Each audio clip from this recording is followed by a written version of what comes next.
Second book, Nanay's Gayboy, the one I'm holding right now. Yeah, a compendium of two of his most important speeches.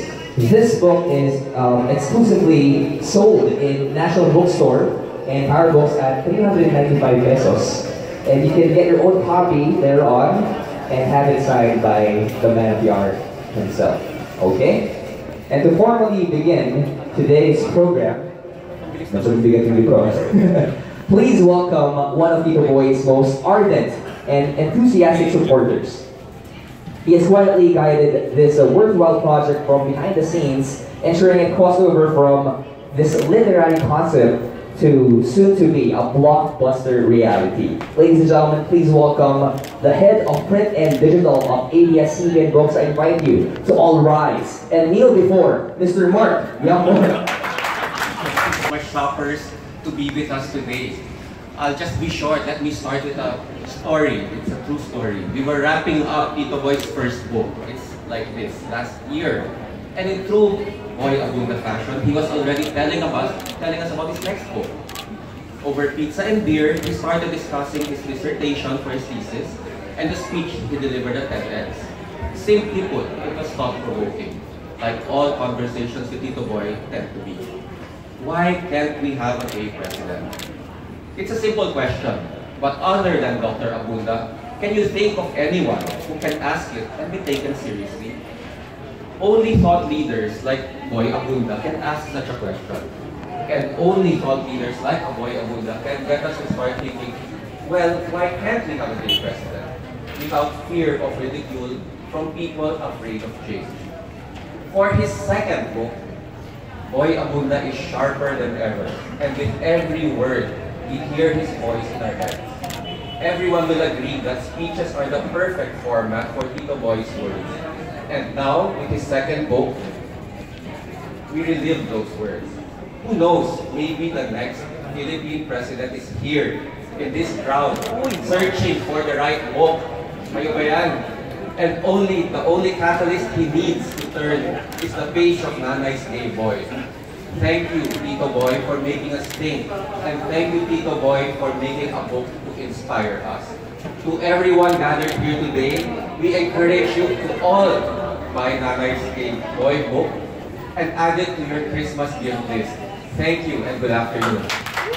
Speech, why can't we have a gay president? Please welcome on the stage Sky Kizon, Jasmine Smith, and Miss Angel Aquino.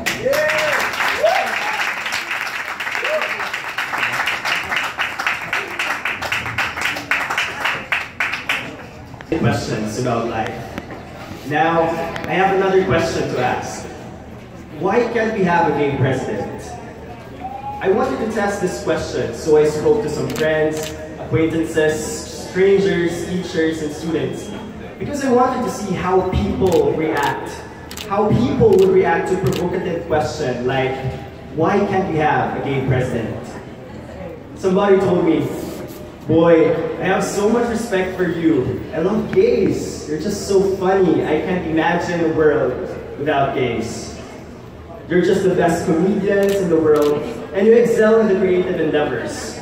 You're the best hairstylists. You're the best eyebrow stylists. You're the best fashion designers. I replied, excuse me?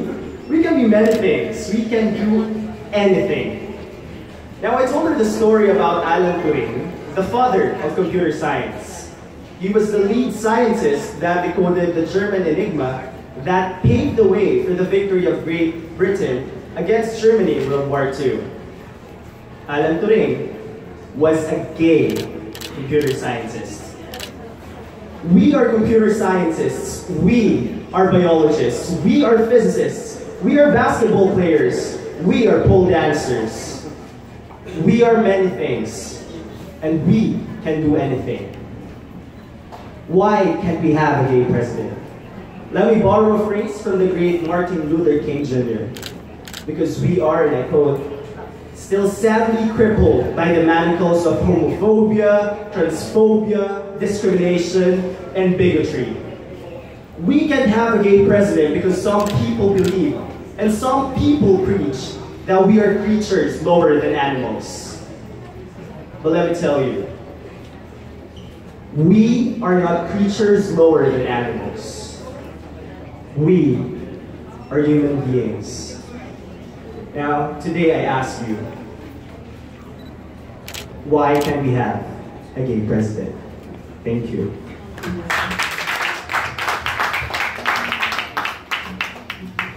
An LGBT activist. I don't qualify. Neither do I identify myself as an advocate because I am afraid I may not be able to live up to the expectations with labeled. I'm one with my community in our fight against oppression, bigotry, and discrimination, for our fight for equality. In my opinion, we are living in the new age of enlightenment. This is the best time for exploration. This is the best time for discovery, observation, and provocation. This is also the best time to challenge prejudicial, discriminatory, and common cultural beliefs. This is also the best time to correct the wrongdoings of colonialism. This is also the best time to ask, why can't we have a gay president? Ladies and gentlemen, we have some of the most passionate, some of the most driven, some of the most brilliant, intelligent, some of the most qualified and competent, some of the most inspiring, some of the most transformative leaders in the LGBT community. One of them is just waiting in the wings. And one of them is waiting for his or her turn to be the next president of this country.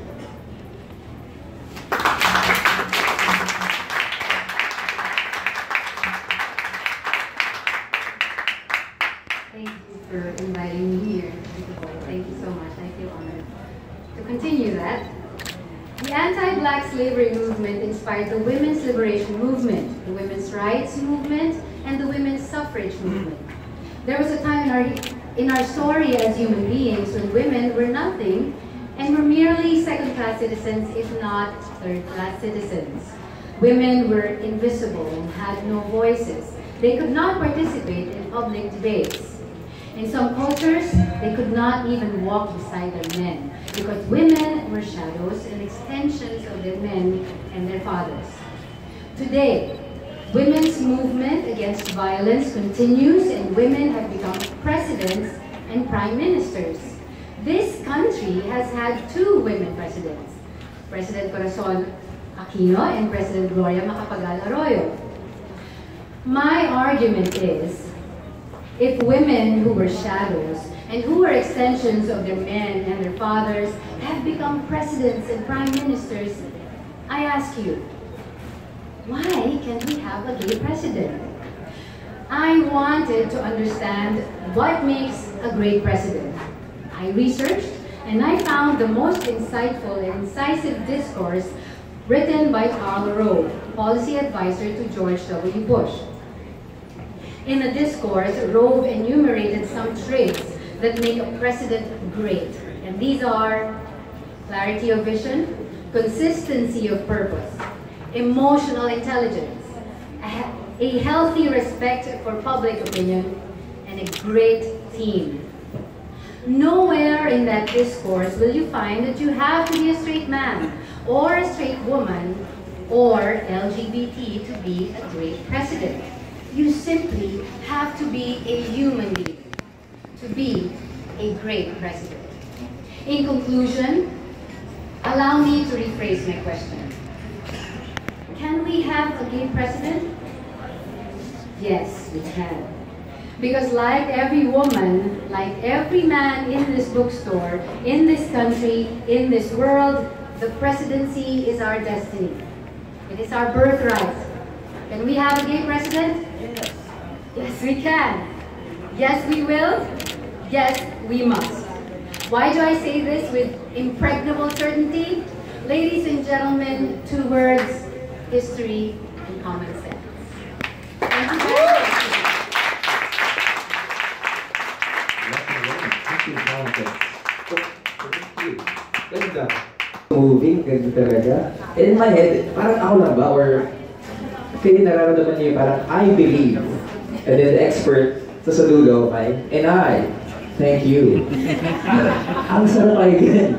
Like when you deliver that one, any pageant, sigurado, panalo ka. Pero panalo tayo because we got lessons in life learned all because of a certain book named Nanay Skateboy. And we move on right now to our second batch of celebrity readers who will be sharing excerpts from Tito Boy's speech, Dearest Nanay. Let's give it up for Mark Bautista, Bela and Mr. Aris Francisco.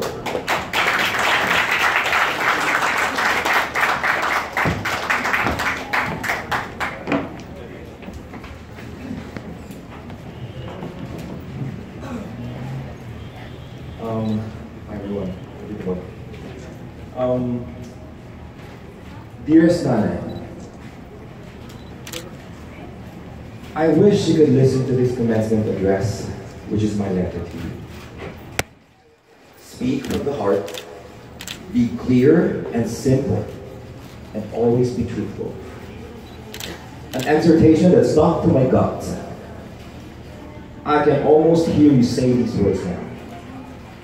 The same words you would whisper to me every time I joined declamation contests. Take your time. Don't eat your words and listen to yourself. Nanay, I want you to know that no matter how bleak life was, I persisted because I saw you persist against an avalanche of odds. I persevered because I was witness to how you persevered. As a public school teacher for 41 years, 11 months, and 2 decades. I fought bravely because I was there when you desperately picked up the broken pieces of dreams you built with Tatay. I hoped for salvation because you were always hopeful, no matter how despondent times were. This too shall pass. You would console yourself. When you did see your paychecks that went directly to the lender who advanced money for our school and miscellaneous expenses. I dreamed on because you taught me how. Hold on to your dreams. They will come true. All you have to do is be patient and believe. I knelt at the feet of the Lord when I was at my weakest, hearing loud and clear your wise words. Our strength is borrowed. When you weaken, pray, and you shall be restored.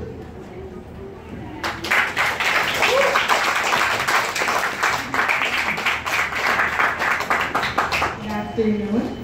Hirap naman sumunod sa modulated voice ni Mark Bautista. Okay, I will literally read from the book. Thank you. Nanay, I wish you marched with me today. You would have bought a nice pair of shoes and worn your Sunday's best. You would have been so proud. You would have walked like a queen, and the ball it would have been for you and Bong. You would have smiled like Pia Words back. You would have held your head so high, left feet, not rocking, with pride and love because this is what you wanted for me. And deep in my heart, I studied so hard, not only because I wanted to spread my wings, but because I wanted to make you happy. I wish you were here, Nanay, for me to see you applaud, like the way you used to when I received medals.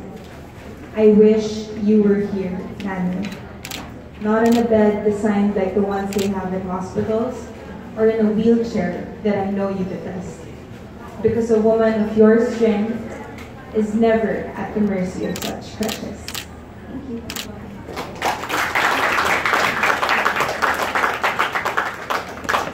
Good afternoon. Ang hirap din na kung maganda naman yung nagsalita. Pressured, modulated na maganda nagsalita. So, my name is Aris Francisco. I'll be reading an excerpt from Dr. Boy Abunda's speech, Dearest Nanay. Dearest Nanay, I want you to know that my road to Damascus was when I found my way to the theater, where spirits roamed free, where everybody sang and danced like it was all there was. Nanay, in the theater, everybody had a powerful voice. Gestures were huge. People didn't cry, they wept. People didn't laugh, they howled.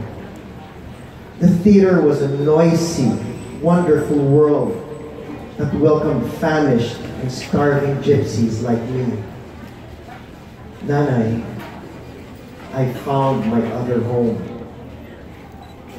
In the theater, I put my future in my hands, listened and learned from idiots and wise men. I grabbed everything that would bring me closer to a better life.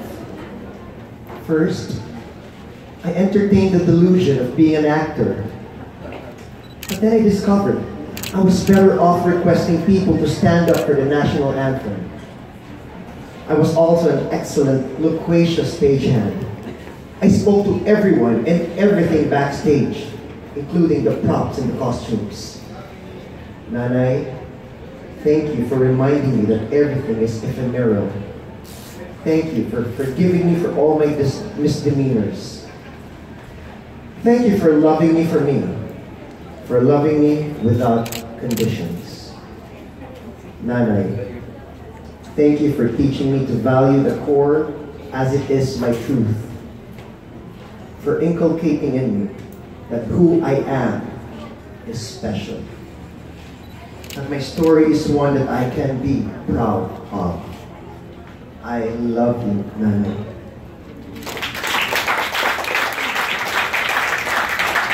Some excerpts from Dearest Nanay. Thank you. Ang daming nag-agree sa'yo.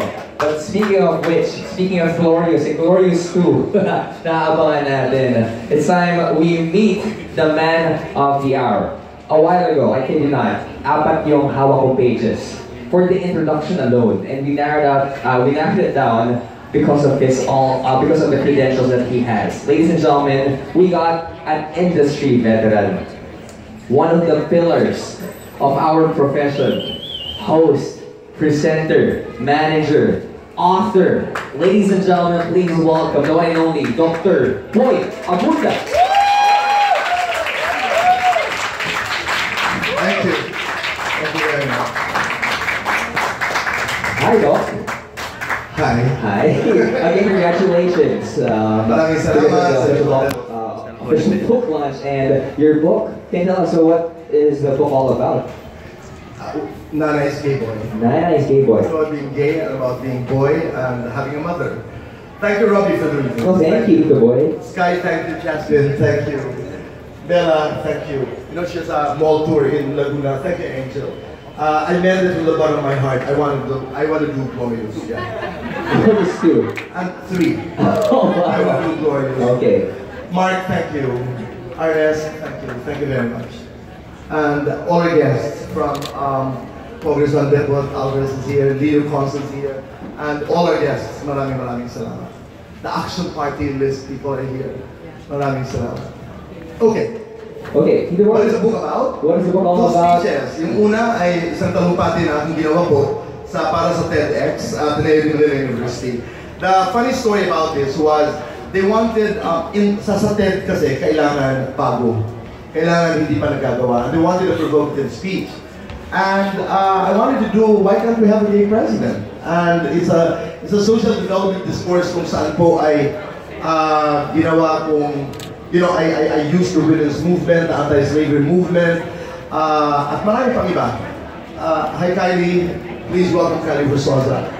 So, and did I see Jake Cuenca? Hi Jake.